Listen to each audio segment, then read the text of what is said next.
요한일서 2장 18절에서 26절까지의 말씀을 봉독하겠습니다. 아이들아, 지금은 마지막 때라. 저 그리스도가 오리라는 말을 너희가 들은 것과 같이 지금도 많은 저 그리스도가 일어났으니 그러므로 우리가 마지막 때인 줄 아노라. 그들이 우리에게서 나갔으나 우리에게 속하지 아니하였나니 만일 우리에게 속하였더라면 우리와 함께 거하였으려니와 그들이 나간 것은 다 우리에게 속하지 아니함을 나타내려 함이니라. 너희는 거룩하신 자에게서 기름 부음을 받고 모든 것을 아느니라. 내가 너희에게 쓰는 것은 너희가 진리를 알지 못하기 때문이 아니라 알기 때문이요 또 모든 거짓은 진리에서 나지 않기 때문이라. 거짓말하는 자가 누구냐? 예수께서 그리스도이심을 부인하는 자가 아니냐? 아버지와 아들을 부인하는 그가 적 그리스도니 아들을 부인하는 자에게는 또한 아버지가 없으되 아들을 시인하는 자에게는 아버지도 있느니라. 너희는 처음부터 들은 것을 너희 안에 거하게 하라. 처음부터 들은 것이 너희 안에 거하면 너희가 아들과 아버지 안에 거하리라. 그가 우리에게 약속하신 것은 이것이니 곧 영원한 생명이니라. 너희를 미혹하는 자들에 관하여 내가 이것을 너희에게 썼노라. 아멘. 신실한 성도를 미혹하는 것은 무엇일까요? 돈일까요? 권력일까요? 아니면 명예일까요? 사람들이 살아감에 있어서 미혹을 받는 것들은 돈이나 권력이나 명예 같은 것들입니다. 그런데 앞서 단서를 달았죠. 신실한 그리스도인이 과연 미혹을 받는다면 무엇 때문에 미혹을 받겠습니까? 역설적으로 신실한 그리스도인이 미혹을 받는 것은 바로 더 잘 믿으려는 믿음입니다. 더 잘 믿으려는 바람, 열망, 이것이 바로 신실한 그리스도인이 미혹받는 것입니다. 신기하지 않습니까? 더 잘 믿으려고 애쓰는 그 바람과 열망이 오히려 성도를 미혹하는 수단이 된다는 겁니다. 잘 믿으려는 열망, 바람, 이것에 그릇된 믿음이 결부된다면 어떤 결과를 초래할까요? 바로 이것이 이단입니다. 여러분, 이단을 떠올려 보십시오. 기성교단에 속한 성도들보다 훨씬 더 열성적이죠. 이분들은 종교심이 강한 분들이에요. 잘 믿으려고, 더 열심히 믿으려고 성경 공부에 나갔다가 혹은 신앙의 모임에 갔다가 이단에 빠지는 경우가 허다합니다. 흔히 우리는 이렇게 생각합니다. 이단은 많은 사람들을 끌어모아서 이득을 보는 사람들이 분명히 있을 것이다. 그런데 꼭 그렇지도 않습니다. 특별한 이익을 기대하지 않는 그런 이단도 분명히 존재합니다. 표현이 조금 그렇습니다만 전통이 오래된 이단들도 많죠.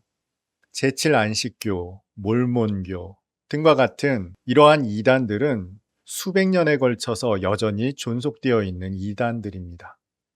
이들은 특별히 이득을 위해서, 이윤을 위해서 그들의 교세를 유지하고 있는 것이 아니라는 겁니다. 더 잘 믿으려는 열망, 여기에 잘못된 믿음이 결부되어서도 이단이 나타날 수 있다는 거죠. 우리가 생각하는 것처럼 이단의 스펙트럼이 그렇게 좁지만은 않다는 겁니다. 이단은 훨씬 더 넓은 스펙트럼을 가지고 있습니다. 그렇다면 이 이단은 어떻게 시작된 것일까요? 적 그리스도의 출현으로 이단이 성립된 경우가 있습니다. 여기에서 말하는 적 그리스도라는 것은 예수께서 그리스도이심을 부정하는 사람들, 이들을 일컬어 적 그리스도라고 말합니다. 내가 그리스도, 내가 보혜사라고 자칭 선언한 사람들이 주동자가 되어 이를 중심으로 사람들이 모여들어 이단이 성립되는 경우가 있습니다.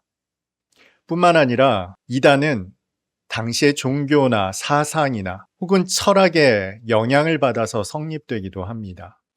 초대교회에 슬그머니 들어온 사람들이 있었습니다. 유대교의 교사들이었죠. 이들은 들어와서 율법주의를 강조했습니다. 율법을 지켜야만 구원받을 수 있다라는 다른 복음을 전했던 사람들이죠. 중세시대 금욕주의도 복음에서 벗어난 내용을 주장했던 사람들입니다. 근대에 들어서는 계몽 사상도 이단 성립에 영향을 미쳤던 사상이기도 합니다. 이처럼 종교나 철학이나 사상의 영향을 받아서도 이단은 성립될 수 있더라는 겁니다. 그러나 이 이단이 생겨나게 된 가장 초창기에는 정통 교리가 성립되는 과정에서 이단이 필연적으로 발생하게 되었다는 겁니다.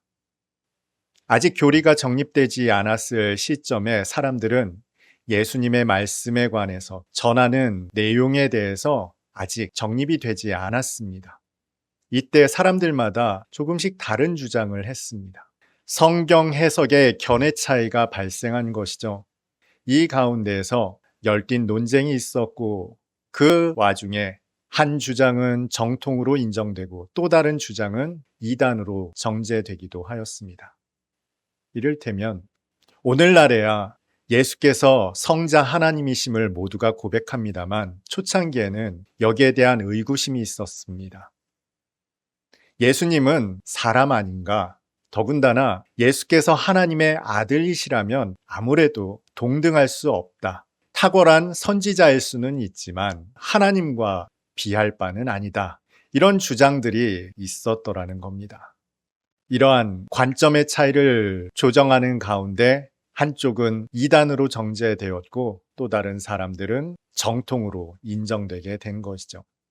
그러니 오늘날 우리가 떠올리는 어떤 특정인을 중심으로 한 이단뿐만 아니라 사실 이단은 훨씬 더 넓은 스펙트럼으로 역사 속에 존재했었고 또 오늘날에도 있다는 것을 기억해야 할 것입니다. 그렇다면 교회는 이러한 이단이 득세하는 것을 가만히 두고 보았을까요? 물론 아닙니다. 이단에 대해서 치열하게 분별하려는 노력을 기울였습니다. 그 가장 대표적인 것이 바로 사도신경이죠. 사실 사도신경이 처음 등장했을 때에는 이단을 구별해내기 위한 도구로 사용된 것은 아닙니다. 성도가 회심하여 세례를 받을 때 세례를 위한 고백문으로 만들어진 것이 바로 사도신경입니다. 그래서 여러분들도 세례를 받기 전에 사도신경을 암송했을 것입니다. 사도신경의 내용이 그래서 나는 무엇을 믿습니다 하는 믿음의 고백으로 이루어져 있죠. 그랬던 것이 4세기경에 접어들면서 비로소 사도신경, 사도신조라는 이름이 붙게 되었고 5세기에 들어서는 오늘날 우리가 암송하는 사도신경의 원형을 갖추게 되었다고 합니다. 이 사도신경은 이단을 구별해내는 가장 기본적인 기준이 되고 있습니다. 그렇다면 이단들은 언제부터 생겨났을까요? 본문에도 나타나 있지만 이단들은 심지어 예수님의 사도가 살아있던 생전에도 있었습니다. 심지어 이 당시 이단이 자신이 그리스도 메시아됨을 자칭하는 한 사람을 중심으로 한 그런 이단뿐만 아니라 철학이나 사상, 종교로, 신학으로 무장한 그런 이단도 있었다는 것이에요. 이를 보다 못한 요한이 오늘 본문의 기록 목적을 26절에 언급하고 있죠. 너희를 미혹하는 자들에 관하여 내가 이것을 너희에게 썼노라. 1세기로부터 오늘날에 이르기까지 단 한순간도 이단이 없었던 때는 없습니다. 그렇다면 오늘날의 이단의 양상은 어떨까요? 오늘 사도 요한이 언급한 바와 같이 한 개인을 중심으로 구성된 그리하여 세력을 얻은 그런 이단도 굉장히 많습니다. 그런데 이보다 더 큰 문제가 되는 이단들도 있습니다. 그것은 무분별한 사상과 철학과 신학이 온라인으로 유통되더라는 거예요. 여러분 스마트폰을 열면 수많은 신앙 관련 설교나 메시지를 들을 수 있습니다. 접근성이 매우 용이합니다. 알고리즘이라는 것을 통해서 내가 시청한 내용이 계속해서 반복 재생되는 경우가 있더라는 거예요. 그러다 보니 이것이 정통인지 아니면 이단인지 분별할 실력이 되지 못하는 많은 성도들에게 점점 더 이단을 분별하는 것이 어려워지더라는 겁니다. 많은 성도들과 이야기를 나누다 보면 심지어 목회자들 중에서도 명쾌하게 명확하게 구분해내지 못한 채 그것을 사실인 양, 진실인 양 이야기하는 경우가 너무 많더라는 겁니다. 그러면 우리는 속수무책 당할 수밖에 없을까요? 다행히도 오늘 본문이 이단이 가지고 있는 특성을 잘 이야기하고 있습니다. 그 첫 번째가 19절에 나타나 있습니다. 그들이 우리에게서 나갔으나 우리에게 속하지 아니하였나니 만일 우리에게 속하였더라면 우리와 함께 거하였으려니와 그들이 나간 것은 다 우리에게 속하지 아니함을 나타내려 함이니라. 이단들의 특성 그 첫 번째는 그들이 다른 소속임을 나타내려 한다는 것입니다. 안타깝게도 대한민국에만 장로회 교단이 무려 200여 개라고 합니다. 어떻게 장로회 교단이, 교회가 아닌 교단이 200여 개나 될까요? 그 200여 개나 되는 교단들이 주장하는 바가 아주 조금씩 다르더라는 겁니다. 그 의견에, 견해에 일치를 보지 못한 채 분파를 이루어 온 것이 대한민국에만 200여 개라는 것이죠. 이처럼 인간은 분파 나누는 것을 좋아합니다. 나눠진 분파 속에서 자신들의 뜻을 관철시키기를 원한다는 것이죠. 한마디로 우리는 다르다는 겁니다. 특별하다는 겁니다. 이들은 기존에 속하지 않음을 나타내려 합니다. 그들의 특별함을 드러내려 하죠. 주님께서 우리에게 이런 말씀하셨죠. 너희는 좁은 문으로 들어가라. 우리의 신앙 정서 속에는 좁은 문, 좁은 길에 대한 익숙함이 있습니다. 그리고 그것이 잘 믿는 신앙의 여정이라는 확신이 있어요. 이런 성도들에게 여러분은 특별한 믿음을 받았습니다. 라고 이야기하는 이단의 이야기는 대단히 매력적으로 들린다는 겁니다. 우리는 좁은 문과 좁은 길에 익숙하기 때문이죠. 그래서 심지어 이들은 사람들로부터 받는 비판과 박해를 오히려 당연한 것, 정당한 것, 믿음이 좋은 것으로 여기더라는 거죠. 또한 요한은 21절에서 이렇게 이단의 특성을 언급합니다. 내가 너희에게 쓰는 것은 너희가 진리를 알지 못하기 때문이 아니라 알기 때문이요. 또 모든 거짓은 진리에서 나지 않기 때문이라. 내가 여러분에게 쓰는 것은 여러분이 몰라서 쓰는 것이 아니라는 겁니다. 알기 때문에 쓴다는 거예요. 여러분, 이것은 조금 이상하지 않습니까? 보통 우리가 몰라서 이야기를 하는 경우는 있습니다만 알기 때문에 쓰는 경우는 많지 않죠. 그런데 오늘 요한은 알기 때문에 쓴다고 이야기합니다. 이것이 도대체 무슨 뜻일까요? 이것은 당시 유행했던 영지주의와 관련이 있습니다. 영지주의가 무엇입니까? 소수의 깨달은 자들만이 이데아에 이룰 수 있다라는 거죠. 깨달아 아는 것이 이들에게는 중요합니다. 그래서 그들은 그들만의 지식을 중요하게 여겼고 이것은 소수에게만 주어진 깨달음이라고 이야기하는 사람들이었습니다. 다시 말해 너희는 모른다는 거죠. 소수의 선택된 자들에게만 이 지식이 주어졌다는 거죠. 이 특별한 지식이 있어야만 구원받을 수 있다는 논리입니다. 이들에게는 이 특별한 지식이 특권처럼 여겨졌던 것이죠. 반면 요한은 역설적으로 이렇게 말하죠. 여러분이 알기 때문에 이것을 쓰고 있습니다. 진리는 그렇게 감추어져 있는 것이 아닙니다. 이미 여러분이 알고 있는 것입니다. 라고 역설합니다. 무엇보다 이단의 가장 두드러진 특징은 22절이죠.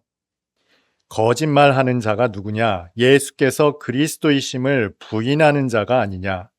아버지와 아들을 부인하는 그가 적 그리스도니. 이단의 가장 선명한 특징은 예수께서 그리스도이심을 부인하는 자들이라는 겁니다. 그런데 여러분, 예수께서 그리스도이심을 부인하는 양상이 점점 더 확대되었습니다. 초창기에는 아주 직설적으로 예수께서 그리스도이심을 부인했습니다. 내가 그리스도다, 내가 보혜사다 말하는 사람들이 등장했죠. 물론 오늘날에도 그렇게 말하는 이단들도 많습니다. 그런데 예수께서 그리스도이심을 부인하는 양상은 훨씬 더 다양해졌습니다. 어느 때부턴가 그리스도와 자신을 동일시하는 사람들이 나타났습니다. 예수께서 부활 승천하셨거든요. 분명 예수께서 다시 오신다 말씀하셨는데 바로 내가 재림 예수다, 재림한 그리스도다 라고 말하는 사람들이 등장하기 시작했습니다. 한 걸음 더 나아가 또 다른 그리스도를 언급하는 사람들도 나타났습니다. 그리스도 예수께서는 우리에게 십자가의 구원을 주시기 위해 임하셨다면 나는 영원한 천국으로 이끄는 그리스도다. 그런 이단들이 나타났습니다. 그런데 이런 이단들 못지않게 심각한 이단도 있습니다. 개인의 공로를 중시하는 이단이죠. 여러분 혹시 신인 협력설이라는 말 들어보신 적 있습니까? 구원에 있어서 그리스도의 구원만으로는 부족하기 때문에 우리의 협력이 있어야, 우리의 노력과 열심이 있어야 우리는 구원받을 수 있다라고 주장하는 것이 바로 신인 협력설입니다. 얼핏 들으면 맞는 이야기처럼 들립니다만 큰 오점을 가지고 있죠. 그리스도의 구원만으로는 부족하다는 겁니다. 그것만으로는 구원이 성립될 수 없다는 관점이죠. 개인의 공로가 있어야 된다는 겁니다. 우리에게 익숙한 속담이 하나 있습니다. 하늘은 스스로 돕는 자를 돕는다. 물론 틀린 말은 아닙니다만 이 생각은 성도에게 있어 대단히 위험한 발상을 하게 합니다. 하나님의 구원만으로는, 예수 십자가의 보혈만으로는 부족하다는 느낌을 갖게 한다는 거죠. 해서 나의 공로와 헌신과 열정이 반드시 있어야만 구원받을 수 있다는 그런 이단성에 이르게 된다는 겁니다. 이단에 관해 길게 말씀을 나누었습니다만 대부분의 성도들에게는 관련이 없는 무관한 이야기처럼 듣고 계신 분들도 있을 겁니다. 어떤 소수의 사람들만이 이 이단에 관해서 경각심을 가지고 대처를 해야 한다고 여기는 분들 아마도 있으실 겁니다. 그런데 오늘 요한은 어떤 특정인들을 대상하여 말하고 있지 않죠. 다시 말해 이 문제는 어떤 특정인들만의 문제가 아니라는 거죠. 왜 그럴까요? 26절에서 밝히고 있습니다. 너희를 미혹하는 자들에 관하여 내가 이것을 너희에게 썼노라. 미혹하는 자들이라는 단어가 눈에 띄실 겁니다. 무슨 말입니까? 성도들이 미혹을 받는다는 겁니다. 이단의 주장에 성도들이 미혹을 받기 때문에 이 글을 썼다고 이야기하죠. 배고픈 사람이 먹을 것에 유혹을 받듯, 가난한 사람이 돈의 유혹을 받듯, 신실한 성도는 더 잘 믿으려는 열망이 있고 바람이 있기 때문에 이 신실한 성도들에게 바로 이단의 미혹이 역사한다는 겁니다. 여러분, 신앙에 별 관심 없는 사람들, 신앙에 열심이 없는 사람들이 이단에 빠지는 경우는 없습니다. 대학 교수들도, 의사들도, 변호사들도 이단에 빠지는 경우를 보셨을 겁니다. 지성인들이 어떻게 그렇게 될 수 있을까요? 신앙의 열정을 가지고 더 잘 믿으려는 열심이 있다 보니 이단에 빠지는 것입니다. 신실한 성도가 미혹하는 자들의 미혹에 빠질 수 있다는 거예요. 그럼 도대체 무엇에 미혹된다는 말입니까? 구별되는 소속감, 특별한 소속감, 그리고 여러분만 알고 있는, 소수만 알고 있는 그 지식, 그리고 더 헌신적인, 더 열심 있는 나의 공로, 신실한 그리스도인이라면 이것들에 대한 유혹을 떨쳐낼 수 없다는 겁니다. 여러분, 신천지에 매료된 사람들 14만 4천이라는 특정의 소수만이 구원받을 수 있다라는 그들의 이 교리는 사람들을 열성적인 신자로 둔갑시켰죠. 계시록 특강, 다니엘서 특강, 그리고 세대주의가 여전히 판치고 있는 오늘날의 많은 성도들을 만나다 보면 이런 특별한 지식에 매달리는 분들이 계세요. 이 특별한 지식을 가져야만 하나님 나라에 갈 수 있다는 거죠. 보통 사람들에게는 허락되지 않은 이 특별한 지식에 목매는 분들, 특별한 영성에 목매는 사람들, 이들도 이단에 취약하다는 겁니다. 더 많은 헌신과 더 많은 열심, 헌금, 이것들에 집착하는 성도들 역시 이단에 취약할 수밖에 없는 사람들입니다. 그리고 그것은 온전한 신앙생활을 영위하고 있는 저와 여러분 모두에게도 해당될 수 있다는 겁니다. 말씀을 나누며 깨닫게 되는 것은 이겁니다. 확연하게 구분되는 이단이 우리에게 위협이 되는 것이 아니라 이것이 이단인지 아닌지 구별해내기가 어려운 우리의 수많은 신앙적 관성, 성경에 대한 지식들이 오히려 우리를 이단에 빠지게 만들고 있다는 것이죠. 그래서 이제 오늘날에는 구별되는 이단뿐만 아니라 기성교회에 스며든 이단적 행태가 더 많은 문제를 야기하는 것 같습니다. 이를테면 제왕적인 목사, 특별한 사람들에게만 허락된 것처럼 여겨지는 신유 집회, 특별한 지식을 받은 사람이 진행하는 성경 공부, 과도한 헌금 유도. 여러분, 이것들이 우리에게 낯설지 않죠. 우리 주변에 유통되고 있는 신앙적 행태입니다. 이단으로 인정되지도 않은 채 우리의 삶 속에, 신앙생활 속에 스며든 많은 이단적 행태가 우리를 좀먹고 있더라는 것이죠. 그런 성도 교회에게 사도 요한은 이렇게 권면하고 있습니다. 25절입니다. 그가 우리에게 약속하신 것은 이것이니 곧 영원한 생명이니라. 주님께서 우리에게 약속하신 것이 무엇입니까? 영원한 생명이죠. 그런데 여러분, 이 영원한 생명, 영생이 무엇이라고 생각하십니까? 이것을 요한은 정확하게 우리에게 언급하고 있습니다. 요한복음 17장 3절이죠. 영생은 유일하신 참 하나님과 그의 아들 예수를 아는 것입니다. 하나님을 아는 것, 예수를 아는 것이 영생이다. 이것이 무슨 뜻입니까? 하나님을 알고 예수를 아는 이 알미, 지식적인 알미 아니죠. 인격적인 알미입니다.